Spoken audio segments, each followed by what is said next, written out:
on est avec Tony, donc de la présentation Design et Intelligence Artificielle. Bonjour Tony. Ça va bien? Oui, donc Design et Intelligence Artificielle, de quoi tu traitais dans cette présentation-là aujourd'hui? Ça, dans le fond, je montrais un peu ce qui arrive au niveau de l'intelligence artificielle.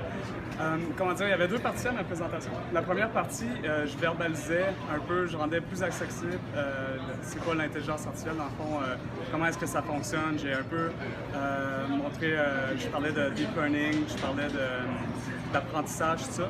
Comment est-ce qu'on fait de l'intelligence artificielle. La deuxième partie, c'était plus au niveau de comment est-ce qu'on peut utiliser ça dans le monde du design. Donc, j'ai montré beaucoup d'exemples. Ce que Adobe fait avec l'intelligence artificielle, aussi ce que Autodesk fait avec le Generative Design, que je trouvais que c'était super intéressant. Et c'est ça, puis j'ai fini sur une petite conclusion sur, en fait, vers où ça va aller dans les prochaines années, justement, l'intelligence artificielle et le design. Mais justement, toi, tu parles d'intelligence artificielle, mais qu'est-ce qui fait que toi, aujourd'hui, tu es venu parler d'intelligence artificielle au WAC? Qu'est-ce que ça prend comme place dans ta profession actuellement? Chez Osmo, on en fait un peu. Donc, j'ai vu ça arriver dans les dernières années. Donc, chez Osmo, on fait du computer vision, c'est-à-dire qu'on utilise la caméra du iPad pour détecter ce qui se passe sur la table. Puis à partir de là, on est capable de faire des jeux vidéo de réalité augmentée. Donc, on peut jouer à des jeux, par exemple, de puzzle avec des vraies pièces, par exemple en bois ou en plastique, etc. Et l'iPad va voir ce qui se passe sur la table et il va comprendre. Donc, j'avais vu ça arriver un peu avec les ingénieurs chez Osmo, puis je trouvais ça vraiment intéressant. Donc, je me suis mis à m'intéresser un peu plus à ça. Oui. Et justement, la raison pourquoi je donne des conférences, c'est que, je pense que c'est Albert Einstein qui disait tu connais vraiment un sujet quand tu l'as enseigné. Donc, moi, c'est un peu comme une contrainte que je me donne d'être capable de l'enseigner. Et ça m'a vraiment permis d'approfondir beaucoup le sujet. On peut dire que tu es un peu un autodidacte au niveau de tout ce qui est AI. Ouais. On se rappelle l'année passée, justement, tu nous avais fait un peu un statement, comme de quoi, 2017, ça allait être l'année du chatbot. On s'en rappelle d'ailleurs au WAC, je crois que tu as fait ce statement-là.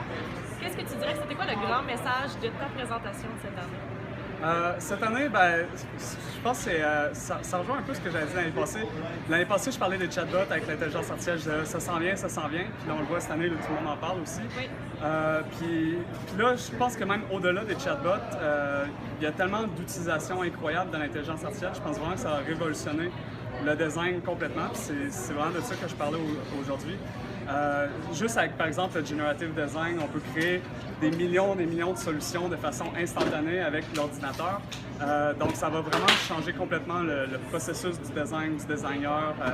Ça va nécessiter aussi une ouverture de la part des designers à cette nouvelle technologie-là, qui peut faire peur, ça peut être un peu intimidant à la base. Mais quand on commence à comprendre comment ça marche, dans le fond, on voit que c'est pas tellement compliqué, puis ça ouvre tellement des portes incroyables en termes de design que je trouve que ça vaut la peine. Puis je t'entends parler aussi, tu parles ça peut faire peur et tout, donc ça c'est un frein des fois aussi à la mise en œuvre et à la mise en marché d'une nouvelle technologie.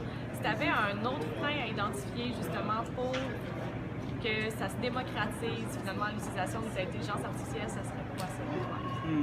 Je pense que c'est un peu le travail des designers, des programmeurs, tout ça, des gens en technologie, de justement accepter cette nouvelle technologie-là et d'accepter de travailler avec. Puis à partir de là, on va avoir toutes sortes d'utilisations qui vont être renversantes selon moi. Et un coup que les gens vont pouvoir utiliser, vont commencer à utiliser ça, ça va pouvoir devenir de plus en plus grand public. Et je pense que le public en tant que tel va pouvoir va accepter le changement vers l'intelligence artificielle quand ils vont voir tous les bénéfices que ça apporte dans leur vie. Puis ça va venir inévitablement des designers.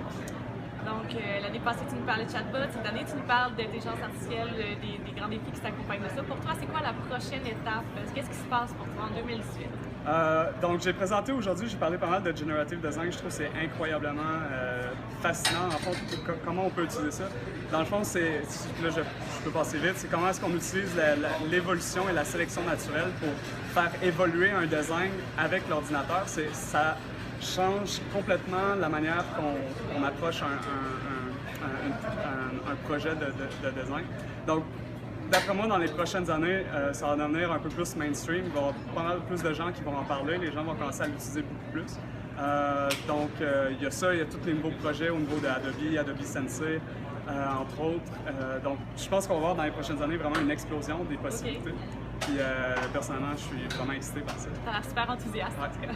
Mais je te remercie. Puis s'il y a des gens ici qui veulent finalement approfondir leur connaissance sur le sujet, est-ce que tu as quelques sources que tu leur conseilles, des manières finalement de devenir autodidacte? Ouais, ben, c'est sûr que d'aller dans les conférences, moi personnellement, je suis allé à plusieurs conférences pour me préparer pour celle-ci où je suis allé voir par exemple Mike Haley de Autodesk qui fait des trucs incroyables et plusieurs autres aussi. Aussi d'ailleurs, j'ai filmé ma présentation aujourd'hui, donc ça va être sur YouTube. Donc vous pouvez, si vous cherchez mon nom sur YouTube dans peut-être 2 semaines, Tony Aubé, vous allez pouvoir revoir la présentation. Et aussi, je peux profiter pour faire une petite blog comme ça. Vous pouvez me suivre sur Medium. Je parle beaucoup d'intelligence artificielle sur Medium, donc medium.com/Tony Aubé. Et même chose, vous pouvez me suivre sur Twitter et sur LinkedIn aussi. Génial, merci beaucoup Tony. OK, merci.